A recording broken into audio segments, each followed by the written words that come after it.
Notre santé est un magazine consacré à la santé. Notre santé, c'est ce nouveau programme de la radio-télé diocésaine Guizani qui vous sera diffusé tous les mardis à partir de 20h45 et en rediffusion tous les vendredis à 10h30.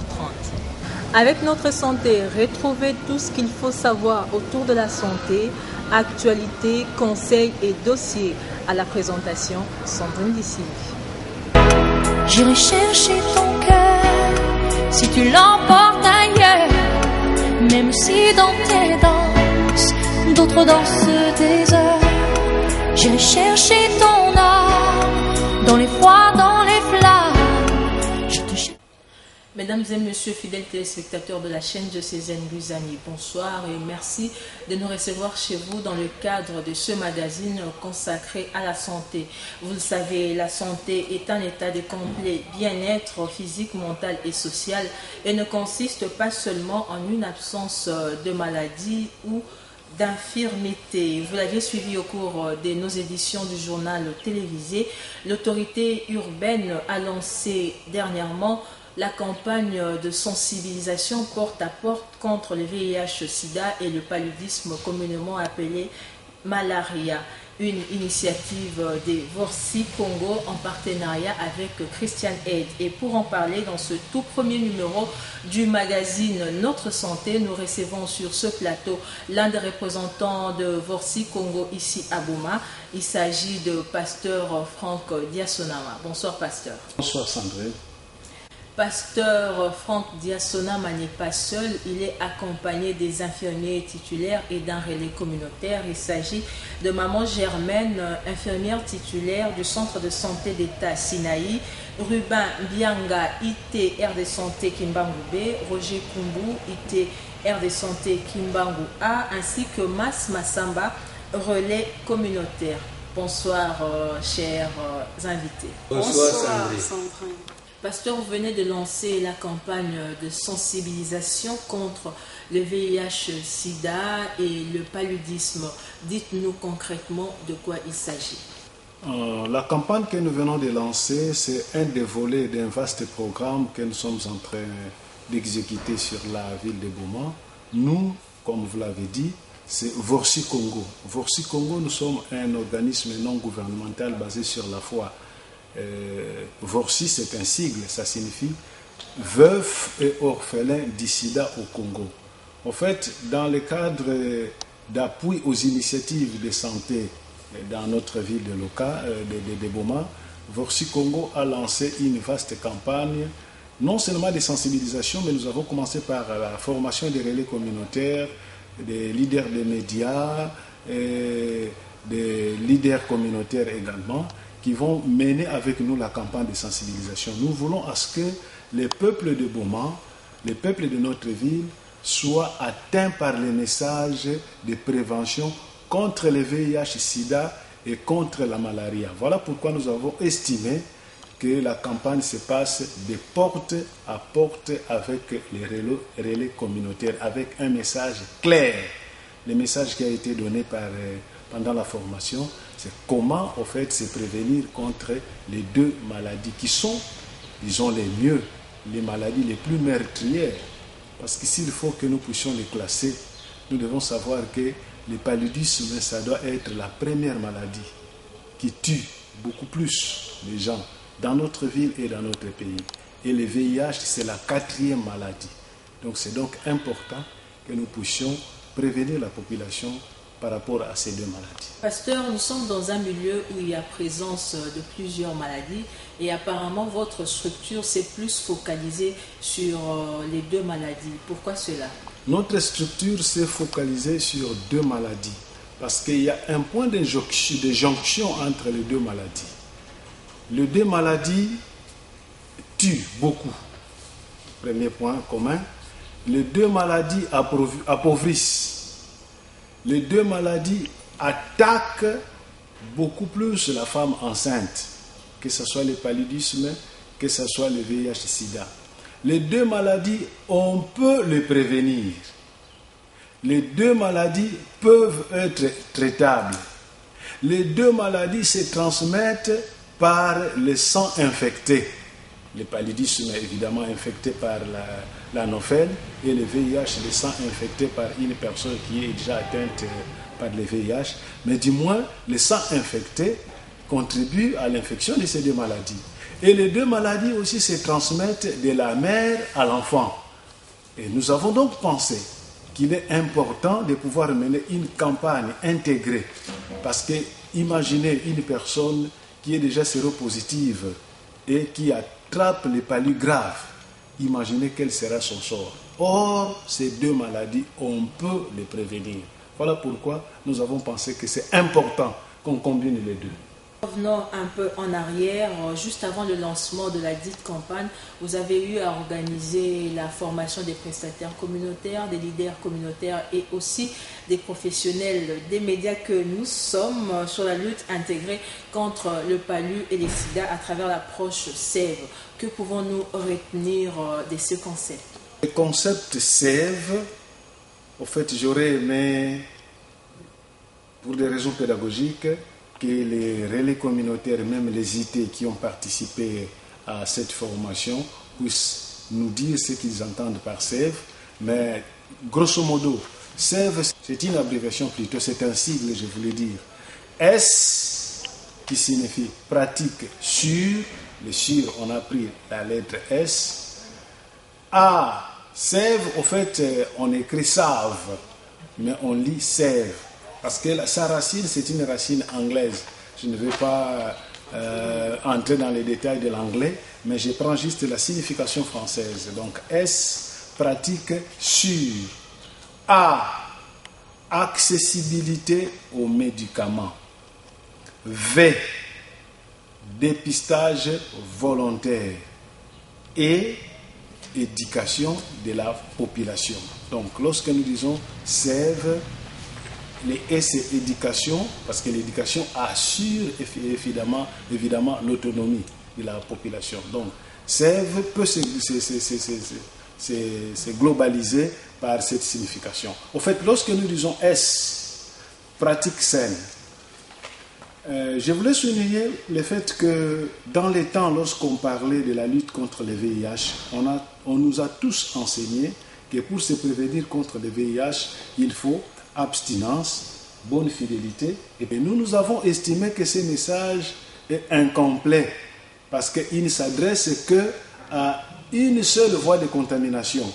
Le VIH a 3 voies de contamination.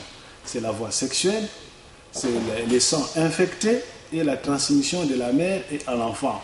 Lorsque nous arrêtons notre message à A, B, C, abstinence, bonne fidélité et préservatif, c'est par rapport au premier mode de contamination qui est la voie sexuelle.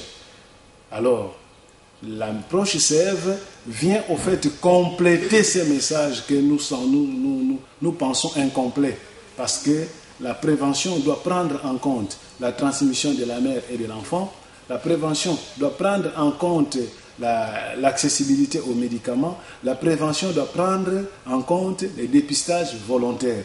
Voilà pourquoi nous apprenons aux infirmiers titulaires et aux relais communautaires qui vont faire la sensibilisation sur le terrain de combiner les tout. Donc, SEV, c'est une approche globalisante qui prend en compte toutes les 3 voies de contamination du VIH.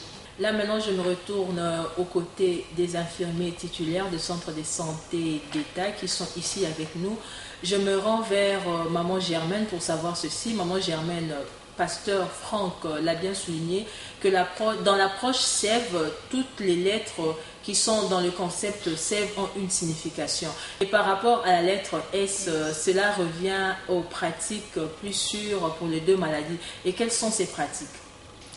Merci Maman Sandrine pour la question. Pour la lettre S, là nous allons parler de l'abstinence. L'abstinence, et nous avons aussi parlé de la bonne fidélité. Ce sont des moyens... Là c'est par rapport au VIH-Sida. Oui, là c'est par rapport au VIH-Sida. Ce sont des moyens qui nous préservent contre cette maladie. Et puis la transfusion sanguine. La transfusion sanguine, le sang doit être testé avant la transfusion. Et il y a des hôpitaux qui font cela. Ça ne se fait pas dans n'importe quel poste de santé ou centre de santé, non. Là, nous pouvons citer l'hôpital général. Là, nous aurons les sangs bien testés. Et là, on est sûr avec ce sang-là. Il y a aussi la transmission entre mère et enfant. Donc, quand la maman se rend chaque fois à la CPN, elle doit se faire examiner. Le dépistage se fait lors de la grossesse. Et là, on va lui expliquer, si la maman est atteinte, là, on va lui expliquer qu'il doit prendre des précautions pour que l'enfant ne soit pas atteint de cette maladie-là. Et du côté paludisme, dernièrement, nous avons partagé des moustiquaires imprégnés d'insecticides. Et nous savons que quand nous dormons, il y a des moustiques qui viennent pour nous piquer. Mais si nous utilisons chaque fois les moustiquaires imprégnés d'insecticides, nous serons épargnés de cette maladie-là. Et en plus, j'ajouterai aussi l'assainissement de notre environnement. Nous devons vivre dans un environnement sain pour éviter les boîtes qui traînent et éviter tous les eaux stagnantes qui provoquent des moustiques qui nous piquent pour attraper cette maladie que nous appelons les paludismes. Donc nous pouvons utiliser aussi des insecticides. Et comme les insecticides coûtent énormément cher, je pense qu'avec l'assainissement du milieu, nous saurons vraiment nous épargner de cette maladie-là. Oui, IT Roger Kumbu de l'ère de santé Kimbangu A. Selon l'approche au Save Divorcée Congo, la lettre A nous renvoie à l'accessibilité aux médicaments. En parlant du VIH-Sida, est-ce qu'il existe un médicament qui guérit cette maladie? Nous avons choisi, soit que l'approche a choisi les deux maladies, parce qu'au niveau du corps de l'homme, on trouve des globules. Il y a les globules blancs et les globules rouges. Alors, le sida ou le VIH va attaquer les globules blancs qui sont les anticorps et les paludismes, les microbes du paludisme qu'on appelle le plasmodium, lui va attaquer les globules rouges. Raison pour laquelle on a associé ces deux maladies parce que ce sont des maladies qui attaquent aussi les globules qu'on trouve dans le corps de l'homme. Pour répondre à la question qui venait d'être posée en ce qui concerne l'accessibilité des médicaments, pour le VIH, aujourd'hui, on trouve les médicaments qui peuvent aider les malades à allonger ou soit à prolonger encore la durée de vie. Ces médicaments, aujourd'hui, on appelle les ARV. Aujourd'hui, ces médicaments sont disponibles dans notre ville de Boma. Ça se trouve au niveau de l'hôpital central, HCR, et au niveau de la clinique Croix-Rouge. Alors, ces médicaments sont vraiment importants pour la vie d'une personne infectée par le VIH parce que ce sont des médicaments qui vont ralentir la multiplication du virus et en ralentissant la multiplication du virus, la personne peut augmenter la durée de vie. Et comme le pasteur Franck l'a dit à l'introduction, que cette maladie VIH attaque plus les femmes enceintes, et c'est comme ça qu'il est recommandé à la femme enceinte, toute femme enceinte, de se présenter à la CPN. Et de là, quand on va faire les tests de dépistage, dès que ça sort positif, cette femme-là sera prise en charge avec les ARV et les autres interventions qu'on pouvait faire pendant le déroulement de la CPN. Au niveau des centres de santé, nous, infirmiers, il y a des fois, on arrive à se piquer des aiguilles déjà utilisées aux malades. Et souvent, on se panique un peu, on a peur, soit on n'est pas sûr de l'état sérologique du malade. Alors, c'est comme ça que nous lançons un appel aujourd'hui que les infirmiers soient calmes, même s'ils se piquent d'une aiguille, parce qu'il y a maintenant un traitement aujourd'hui qu'on appelle la prophylaxie post-expositionnelle.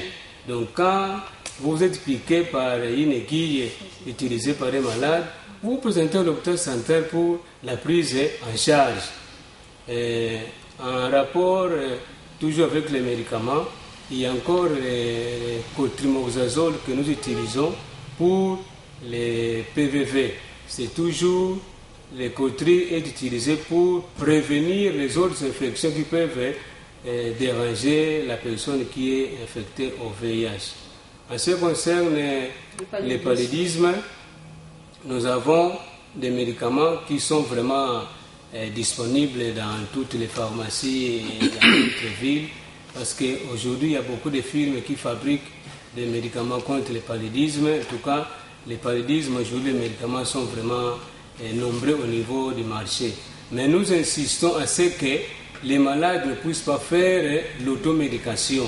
Quand vous avez le paludisme, allez au centre de santé vous faire dépister d'abord et on va vous prescrire un traitement adéquat qui sera adapté selon la parasitémie qui était trouvée dans votre sang quand on a fait l'examen. Alors, ces médicaments, pour les femmes enceintes, nous avons les fansidar que nous donnons à la 16e semaine, 28e semaine et 32e semaine aux femmes PVV. Parce que la femme PVV, il faut ajouter une 3e dose à la 32e semaine. Pasteur Franck, un complément d'information par rapport à tout ce que vient de dire Lité Roger. Je pense que Lité l'a bien dit. Surtout, je voulais seulement compléter quelque chose par rapport à l'accessibilité aux médicaments. Lité a parlé des antirétroviraux. En fait, il est mieux d'insister ici que les antirétroviraux ne tuent pas le VIH. Ne tuent pas le VIH, mais les antirétroviraux ne permettent pas au VIH de se multiplier dans le corps. Et nous savons, la Lité Roger l'a dit, que le VIH attaque les globules blancs, en fait, qui sont en termes vulgaires, on peut dire des soldats qui défendent le corps. Et lorsque les globules blancs, enfin, ceux qui sont du domaine médical parlent en termes de CD4, lorsque le taux de CD4 diminue, la charge virale augmente. Donc la personne devient maintenant susceptible d'attraper n'importe quelle maladie opportuniste. Oui. Mais lorsqu'il prend les antirétroviraux, ça va au fait augmenter le CD4 et ça aura pour conséquence, ça va diminuer la charge virale et la personne continue à vivre normalement. Alors, nous parlons généralement antirétroviraux. Au fait, il y a 3 molécules combinées en un seul compromis. Qu'est-ce que je dis? Un seul comprimé. Nous avons la névirapine, nous avons la zidovidine et nous avons l'amividine. Ce sont les 3 molécules combinées en un seul comprimé. Donc ce n'est pas 3 comprimés qu'ils prennent par jour. C'est un comprimé le matin, un comprimé le soir. Bon, il y a quelques années, on prenait aussi la stavidine, mais actuellement, les programmes encouragent beaucoup plus que les gens prennent la névirapine, la lamividine et la zidovidine comprimés en un seul comprimé. C'est ce que les personnes vivant avec le VIH prennent. À condition de respecter les traitements, à condition de ne pas interrompre les traitements, à condition de... Et nous allons parler dans les « et », parce que nous avons dit que l'approche sève, les « et », c'est éducation. Donc, il faut que les personnes qui vivent avec le VIH soient éduquées sur comment ils doivent maintenant mener leur vie pour ne pas se surinfecter et pour que les traitements soient réellement efficaces. Si c'est fait, alors la personne pourra encore vivre pendant longtemps, voire mourir d'une autre maladie que du VIH. Voilà les compléments que j'avais. En parlant justement des ARV, quand est-ce qu'un PVV peut commencer à prendre ces produits? Ok, merci beaucoup. Les ARV, on ne les prend pas à la pharmacie. Les ARV ne sont pas prescrits dans les centres de santé. Mais lorsque la personne est dépistée séropositive, elle doit aller dans des structures de prise en charge. Concrètement, chez nous, ici, dans la ville de Boma, la personne doit aller à l'hôpital central, soit à la clinique Croix-Rouge. Et il y a des gens qui sont formés pour cela. Ils vont lui faire passer certains examens Donc ce n'est pas dit automatiquement quand vous avez le VIH, vous devez prendre les ARV. Non, il y a des examens qu'ils vont vous prescrire, ils vont regarder comment le fonctionnement de votre corps, les rate, les reins, est-ce que le nombre de CD4 est encore supérieur à 200 ou 250. Comment on dirait vous faire un check-up? Un check-up, oui, parce que mais vous pouvez avoir le virus, mais lorsque le nombre de CD4 est encore supérieur, donc vous n'êtes pas encore exposé aux maladies opportunistes. Donc on ne peut pas vous mettre sous schéma. Donc, je voulais seulement dire, lorsque vous êtes dépisté séropositif, vous devez aller à l'hôpital central, soit à la clinique Croix-Rouge, et là, on va vous prendre en charge. Ils savent quand et comment on doit vous mettre sous traitement. Mais il ne faut pas aller dans une pharmacie. Dans le cas ARV, non. Il faut aller à l'hôpital parce que c'est là qu'il y a des gens qui sont formés pour cela. Ité Ruben Bianga de l'aire de santé Kimbangu B. Si nous regardons encore l'approche de Vorsi Congo Save, la lettre V nous renvoie au dépistage volontaire. Déjà, quand nous parlons de dépistage volontaire pour bon nombre de personnes, cela pose un problème. Et si aujourd'hui, je me décidais par exemple d'aller me faire dépister, je me rendrai où et cela se fera comment? Le dépistage, ça fait un problème pour la population parce que c'est d'abord volontaire et c'est pourquoi Vorsi Congo nous a lancé ce terrain pour activer la population et de ne pas avoir peur. De manière que le sida, il y a des personnes qui se disent que non, quand il est déjà dépisté et positif, on la précipite à la mort. Ce n'est pas le cas. Il faut savoir son état sérologique pour se protéger et pour bien se maîtriser dans la vie. Le dépistage actuellement dans la ville de Goma se fait à l'hôpital général. Il y a la clinique Croix-Rouge et actuellement Vorsi Congo est en train d'appuyer les centres de santé Sinaï et puis les centres de santé mère et enfants de Kiveve. Je peux encore argumenter. Le dépistage, quand vous êtes dépisté, ce n'est pas la mort, mais vous êtes en train de connaître votre état sérologique. En parlant du dépistage volontaire, moi je pense que cela semble être négligé quand nous voyons le paludisme. Parce que quelqu'un peut se dire qu'il a fait de la fièvre la nuit et se réveille le matin, il va dans une pharmacie du coin, il va s'acheter des produits sans même consulter un médecin ou un professionnel de santé. Que diriez-vous à toutes ces personnes-là? Vraiment, nous sommes en train de décourager ces personnes-là parce qu'on dit dépistage volontaire. C'est vrai que la population actuellement s'automédie pour ce problème de paludisme. Il peut acheter des médicaments dans une pharmacie ou sinon il se fait prescripteur lui-même à partir de la maison et puis il part quelque part.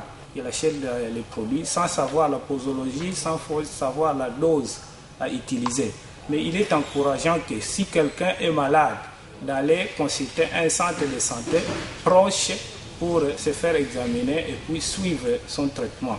Parce que le traitement qui est à la maison et le traitement qui est au centre, le traitement qui est au centre est tous les cas. Mais à la maison, vraiment, ce n'est pas suivi, c'est en désordre. Une personne peut prendre son comprimé aujourd'hui contre la malaria et puis la fièvre disparaît, demain il ne prend plus les médicaments. Il faut aller au centre, là l'infirmier sait lui-même non pour ces cas de maladie, ces cas de paludisme avec le niveau de trophobie par champ, l'infirmier va instaurer un traitement adéquat. Donc il est à noter que nous sommes en train de décourager les traitements à domicile. Les personnes qui sont habituées actuellement, ils partent dans une pharmacie, ils demandent seulement je suis en train de souffrir de la fièvre, et puis ça, et puis l'infirmier qui est en train de vendre, ou sinon le vendeur de médicaments lui dit non, il faut seulement prendre ça et ça. Et finalement, la population est en train de s'appauvrir parce que la maladie va s'aggraver, il va encore sortir de l'argent pour aller consulter un centre de santé ou sinon un hôpital. Pasteur Franck, aujourd'hui nous vivons une scène les gens qui sont atteints du VIH-Sida sont négligés, sont méprisés. Que pouvez-vous dire à la population par rapport à ce comportement? Pourquoi l'approche SEV? Je vous ai dit que le dernier est, ça signifie éducation pour la dotation du pouvoir. C'est-à-dire, comme j'allais même emprunter le langage biblique, la Bible dit mon peuple périt par manque de connaissances. C'est-à-dire les gens doivent être éduqués, les gens doivent être informés par rapport au mode de contamination, par rapport aux personnes vivant avec le VIH, parce qu'il y a des gens qui ne veulent même pas toucher à la personne vivant avec le VIH parce qu'ils n'ont pas de connaissances suffisantes par rapport à la maladie. Donc les et lorsque nous parlons d'éducation pour la dotation du pouvoir, l'éducation s'adresse au fait aux facteurs qui favorisent la propagation de la maladie. Et parmi ces facteurs, nous pouvons citer, Sandrine, vous venez d'évoquer la stigmatisation, la discrimination. Lorsque la personne qui vit avec le VIH se sent stigmatisée, se sent rejetée. Même par sa propre famille. Même par sa propre famille. Et qu'est-ce qu'il en résulte? Elle va développer la haine. Elle se dira, bon, je dois distribuer. Je dois distribuer.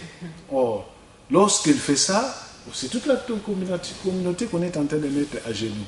Donc, lorsque nous parlons de l'éducation, ça s'adresse aux facteurs qui favorisent la propagation du VIH et même de la malaria. Et parmi ces facteurs, nous avons cité la pauvreté. Il y a beaucoup de jeunes filles qui vont faire la prostitution, c'est parce qu'ils n'ont pas comment nouer les déboulements. Alors, lorsque nous parlons de l'éducation pour la dotation du pouvoir, les Anglais, les Américains disent celui qui a les connaissances a les pouvoirs. Celui qui a les pouvoirs a l'argent. Donc, il faut qu'on apprenne aux gens comment se prendre en charge. En apprenant un peu un métier, mais en luttant contre l'ignorance, et apprendre aux gens à faire l'assainissement du milieu. Voilà pourquoi nous avons un relais communautaire qui va peut-être nous dire comment ils vont se prendre pour faire l'assainissement des milieux. Tout ça, la promotion du gender. Il y a certaines habitudes qui sont dans nos coutumes qui ne favorisent pas, qui ne donnent pas la permission à la jeune fille de dire non à une sollicitation. La jeune fille, dès le bas âge, on lui apprend « Ah, moi, le mobile est bateau, ça va y est. » Donc, cela veut dire, quand on vous dit « Faites ceci, vous devez le faire. » Faites ceci, vous devez... Alors que, lorsque nous éduquons la population, la jeune fois, on insiste sur le gender, et la femme peut dire non, et il y aura moins de relations sexuelles forcées et qu'on sort. Donc, voilà un peu la discrimination, ça entre dans les « et ». Nous devons éduquer la population et nous devons assainir les milieux. Et je pense que les relais communautaires pourra nous expliquer un peu comment ils pensent faire ça dans leur quartier pour répercuter les messages à la base. Voilà, nous l'avions annoncé tout au début de cette émission. Nous avons aussi ici sur ce plateau un relais communautaire qui a été formé dernièrement par Vorsi Congo, toujours par rapport aux deux maladies, les VIH-Sida et le paludisme. Lui, c'est Mas Massamba. Yebisabiso Mas Massamba, aux relais communautaire, Olanda qui, moi, Matéa, na mikolo ute koleka, o epesamaki na Vorsi Congo. Yebisabiso aire de santé et zamunene. Ndenge nini yo en tant que relais communautaire aux kanisa ko salela matéa au Vorsi Congo à pesaki bino po bokoleka de porte à porte comme on le dit bokoleka ndako par ndako pour na côté ya population et ko sala mandengene biso toza ba relais communautaire biso nde mingi to participaka na réunion ya minganga puisque na kozwa ba information na minganga pour na koyebisa population ya boma. Alors biso tozaki na formation tozaki formation wana yango pe photo kende ko sensibiliser population na terrain. Bon na ndenge outi kotuna nga soki ndenge nini ekolekela. Bon na kanisi Vorsi Congo eza bien organisé ba pesi biso ba vélo pona moyen de déplacement puisque neti otali ba aide de santé na biso eza minene bisika oyo tokoki kokoma te na makolo bapesi biso bavelo eza wana mpona koinforme bato na malade oyo toza nango na boma awa. Bamegafone mpe ezali bamegafone ezali mpona kobelela bamisusu bakozala à distance. Mais à part ça, biso moko mpe tokoleka de porte à porte mpona kokuta bamisusu oyo baza na moyen ya kobima te na bandako fo tokomela bango na bandako mpona koexplike bango bamaladi nini toza nango na terrain. Mpona insalubrité oyo toloba biso toorganize yango na ndenge na biso ekobanda ozala neti samedi na ntongo tokobanda osalisa basalongo na bakartier puisque tozomona bafoule etondi tro bangungi sanifa pa bamai etondi na baterase oyo ya mike mike. Alors yango tozwaki idée fo toinforme population na oyo etali tofongola bakaniveau puisque mai ezala na facilité ya koleka. Pona okato mwa maloba mukie mas olobi ke bokosala salongo bokofungola bakaniveau bokolongola basalite bokosala yango bino moko to bozo konte kobenga bajeune ya bisika bokoleka basangana elongo na bino mpona na kosala basalongo wana.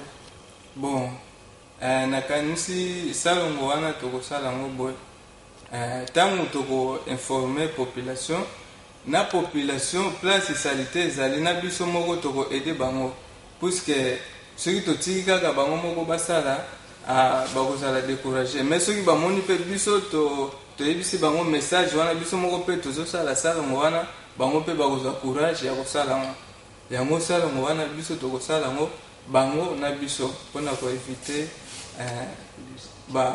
bangungi bamalaria eyelaka biso. Oui, Pasteur Franck, nous avions suivi que votre stratégie, elle est porte à porte. Pensez-vous réussir dans cette optique pour atteindre votre objectif? Nous pensons que la stratégie la mieux indiquée, c'est celle-là. Parce que les crieurs vont passer. Nous avons doté des mégaphones aux aires de santé retenues.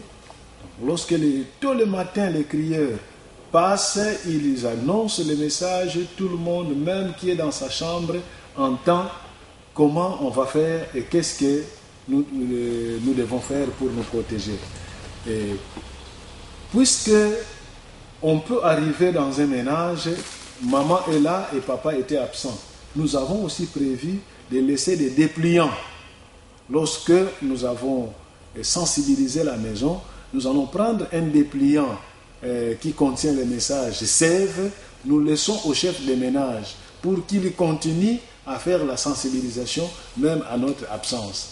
Donc nous pensons qu'avec cette stratégie, avec la distribution des dépliants que nous allons faire, avec l'utilisation des mégaphones et avec votre concours, vous les hommes des médias, et surtout avec l'appui de Madame le maire, vous avez senti vous-même samedi qu'elle est descendue elle-même sur le terrain pour lancer la campagne.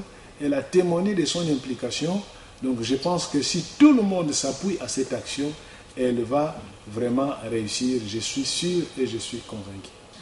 Une dernière question aux infirmiers titulaires. Nous le voyons et nous le savons, plusieurs organisations s'engagent ou se sont engagées dans la lutte contre le VIH-Sida. Malheureusement, le taux des PVV ne cesse d'accroître. Un commentaire par rapport à ce constat? En tout cas, je vais répondre à ce Congo pour permettre aussi à tout le monde de bien suivre. On a beto ba kento, ya ke passe mingi. Beto meza ba bien. Que ne fils que Gillette kaka ya samge nezenga basile ngeyai. Ngefiti sadila yao nge mosika. Melenge ke zengila ngemezenga yao ngemelunda na inzo ngekuza zengila dia mwana tsuki. Nyonso ina eke mbote vi. Bana verni er nyonso kaka bakena kutambula. Ngemeza bage kusalisa manzaka nge popeta manzaka nge yafiti ngefiti vona babima ila yange mosi ngefiti sadila. Mebeto yina ba mesadila banda na witi kuna.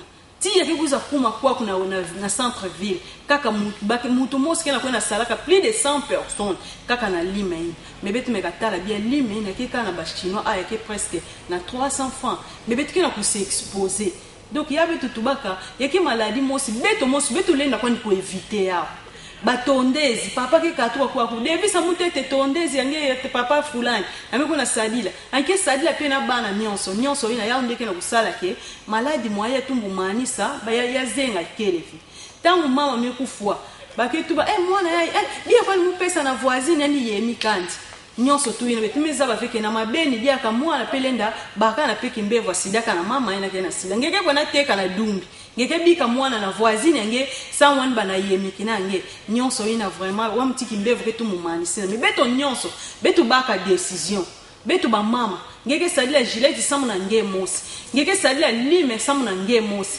samu na kuyemika mwana ngeke yemika mwana ina nge mosi avant ye pesa tu batika na kaya pour les loufois et que bametu ba ke mutu feti yemika mais mutu na man feti voir soumettre te dia na ba test samu na kuzaba si anke maladi vebuna kana bana faso ina betike kuza nunga ku arrêter fléau ya ikina ku déranger beto vraiment 4 na bois la beto ya. Ce concerne la multiplication des PVV à travers notre ville, je pouvais dire que la première cause c'est d'abord l'ignorance.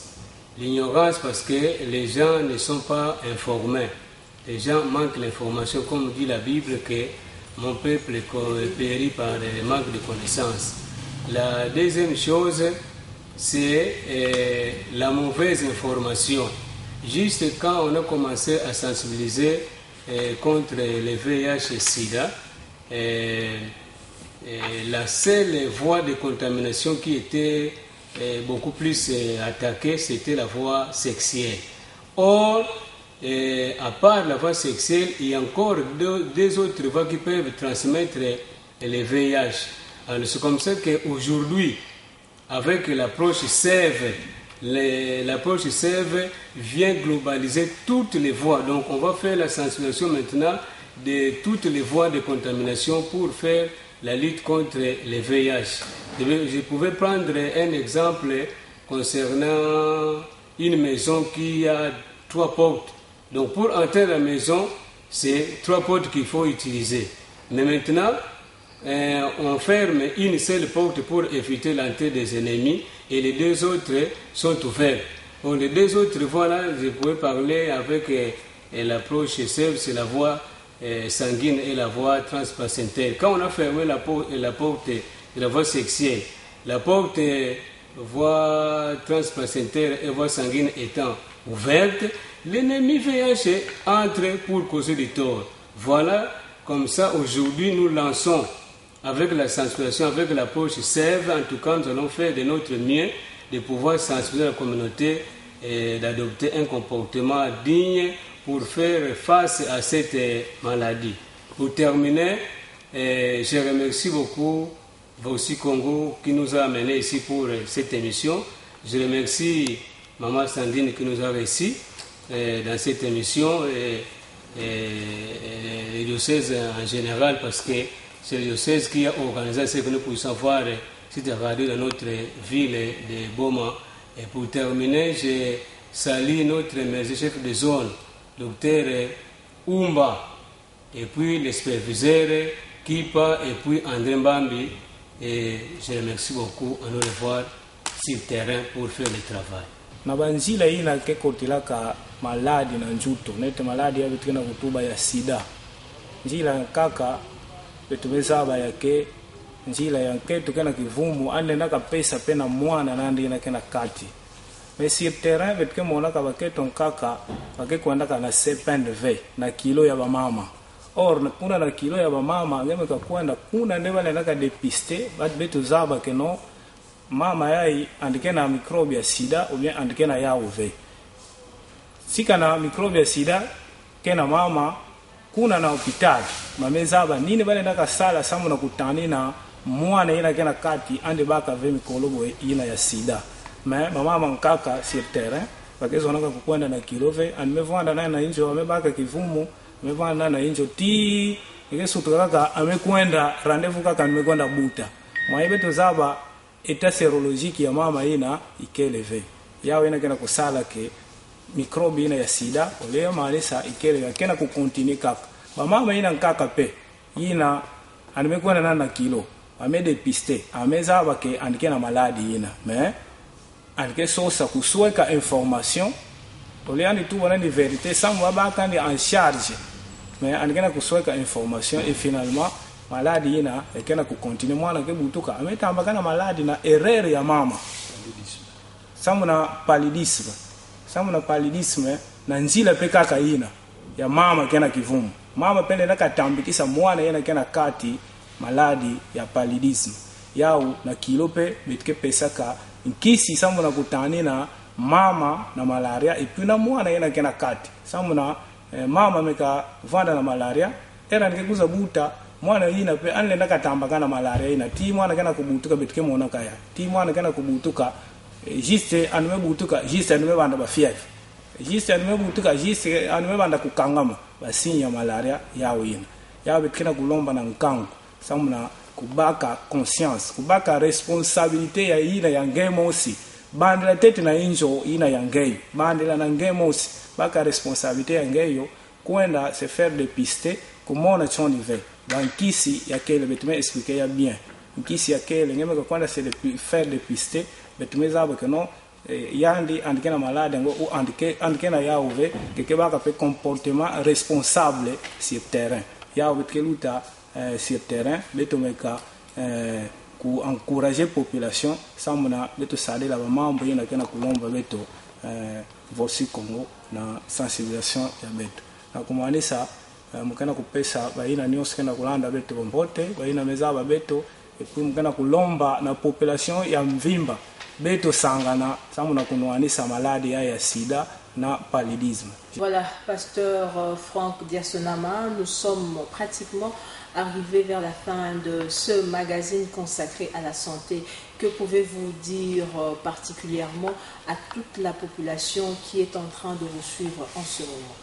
Et à toute la population qui est en train de nous suivre, nous voulons demander leur adhésion à notre action.